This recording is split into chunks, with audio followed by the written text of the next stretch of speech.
दर्शकबिन तपाईहरुलाई आज एउटा कुरा विशेष भनिदिउँ कि जुन कुरा हामी गरेका हुन्छौं, जुन रिपोर्ट बजाएका हुन्छौं, त्योबाट धेरै जसोको टाउको दुखाइको विषय बनेको हुन्छ। वास्तवमा भन्नुपर्दाखेरि त्यो टाउको दुखाइको विषय भए तापनि केही फरक पर्नवाला अवश्य छैन। तर एउटा पत्रकार भएको हैसियतले अलिकति तपाईहरुलाई प्रश्न पार्दिउँ भन्ने लागेको छ र प्रश्न पार्ने क्रममा अस्ति एउटा भिडियो बनाएको थिए। त्यो सिराहा जिल्लाको भगवानपुर गाउँपालिकाको विशेष बारे थियो। तपाईहरु हेरिसक्नु भएको होला। त्यसै पश्चात आज फेरि विशेष यो भगवानपुर गाउँपालिकाको केही सन्दर्भ लिएर र केही कमेन्टहरुलाई अलिकति जवाफ दिनै पर्ने बाध्यतामा आएको छु र तपाईहरुलाई पनि सत्य के हो त जान्नुपर्ने अति आवश्यक छ। अब साथी हो, तपाईहरुलाई म एउटा कुरा भनिदिहालौं, म पत्रकार भए सँगै म भगवान त अवश्य होइन नि। भगवान होइन भने अब 2058-76 मा मेरो जन्म, अब पञ्चायती व्यवस्थाहरुमा के भएको थियो भन्ने कुरा मलाई कसरी थाहा हुन्छ त हजुर? त्यो बेला पनि कोही न कोही त वडा अध्यक्ष होला नि, कोही न कोही त यहाँको शासन चलाउने राजनीतिज्ञ व्यक्ति त होला नि। तर त्यो बारेमा मलाई के ज्ञान? त्यो बेला मान्छे थिएन र त्यो बेला समाजसेवी थिएन र सबै थोक हुँदै पनि अहिलेको अवस्था, वर्तमान अवस्था हेरिरहँदा धेरै जसोले कमेन्ट के गरेको छ भने 2074 मा निर्वाचित भएको गाउँपालिका अध्यक्ष बेचन प्रसाद यादवको बारेमा तपाई बोल्नु भएन अरे। गाउँपालिका अध्यक्षले आफ्नो छोरालाई यही हनुमान प्रसाद सरदा उच्च माविमा नियुक्ति गरेको थियो। यो भनिरहँदा के यो विगतको गाउँपालिका अध्यक्षले नगर्न सकेको काम बापत नै त आज उगनारायण यादवलाई जिताइएको हो नि। जनताहरूले राम्रो काम हेर्नकै निम्ति त उगनारायण यादवलाई जिताएको हो नि कि भगवानपुर गाउँपालिकामा उन्नति, प्रगति, विकास र जति पहुँचहरू चाहिन्छ, सडक, शिक्षा, रोजगारी सबै थोक ल्याउँछ भनेर आशा गरेर उहाँलाई जिताएको हो, निर्वाचित गराएको हो। अब उहाँले पनि विगतको सरकारलाई हेरेर यदि विगतमा यो भएन, त्यो भएन, उले आफ्नो छोरालाई नियुक्ति दियो भने म पनि आफ्नो छोरालाई नियुक्ति दिन्छु, म आफ्नो पनि कार्यकर्तालाई नियुक्ति दिन्छु भनेर गरिरहँदा भोलिको दिनमा त फेरि तपाईले जवाब पाउनुहुन्छ नि। फेरि नयाँलाई रोज छ। कहीं न कहीं हिजो अस्ति के भएको थियो त्यो कुराले लिएर तपाई वाद विवाद गरेर, प्रतिशोध जस्तो गरेर, एकअर्काप्रति आरोप लगाएर यो पालिका चल्ने होइन नि हजुर।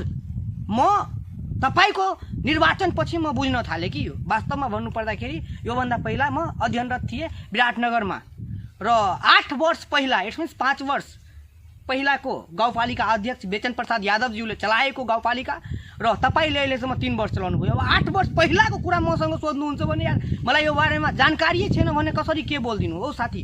तपाईहरुलाई बुझ्नु अति आवश्यक छ। तपाईहरु कहीं कतै अन्योलमा नपर्नुस् कि म पत्रकारिता गरेको हुँ र यो त्यो पत्रकारिता बापत कहिले आजसम्म कुनै पनि पार्टीको, कुनै पनि व्यक्तिको झोले बनेको होइन हजुर र बन्दिन पनि होइन। यदि तपाईहरु जुन दिन हेर्नुहुन्छ म कुनै पार्टीको, कुनै व्यक्तिको, कसैको झोले हुँ भने त्यो दिन तपाईहरुको गति भन्न सक्छु। तपाईहरुको हात हुन्छ र मेरो घाटी हुन्छ। जे गर्न सक्नुहुन्छ गर्नु होला।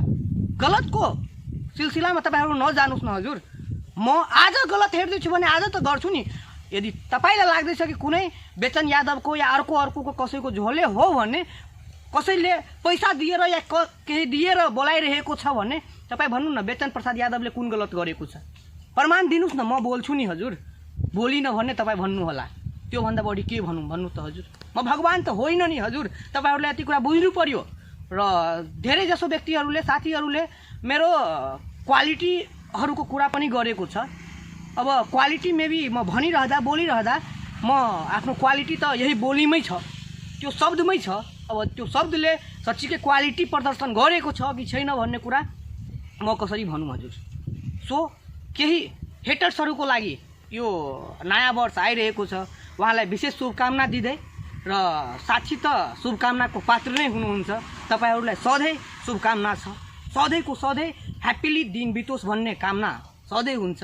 तर जुन हेटर्सहरु छ, मेरो जुन दुश्मनहरु छ, उहाँहरुलाई विशेष शुभकामना।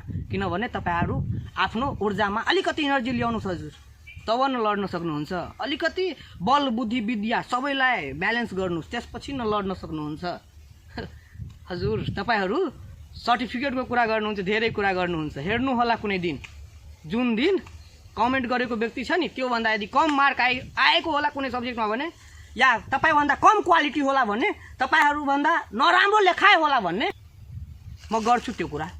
तपाईँकै भाषामा बोलिदिएको अलिकति स्पष्टली बुझ्नुभयो नि कसरी बोल्नुहुन्छ नि, याद आयो नि। सो यो शब्दलाई अलिकति ख्याल राख्नु होला र त्यति भन्दै धन्यवाद भन्न चाहन्छु। तपाईँहरू को साथ र सहयोग पाउनेछु भन्ने अपेक्षाको साथ आशाको साथमा यो भिडियो बनाएको छु।